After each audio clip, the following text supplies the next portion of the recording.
Hello everybody. In this video, I'm going to show you how to set up the Phantombuster inside your sub account. So let's get started. Once you search for the app at the level of App Marketplace, you just go at the install and then allow install. In order to get the installation going, you need to provide the API key. So let's paste it and you get success. This means the tool is already installed inside your sub account. Now, the next step is to access this tool. In order to do it, you're supposed to come here at the level of the custom page.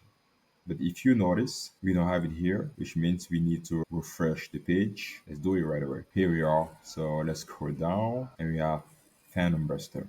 So we click on it. Bingo. This is the new interface. We have the documentation that provides you the steps that we follow in order to set up the app. At the level of tutorials, have this smart you guide showing you how to get all the credentials.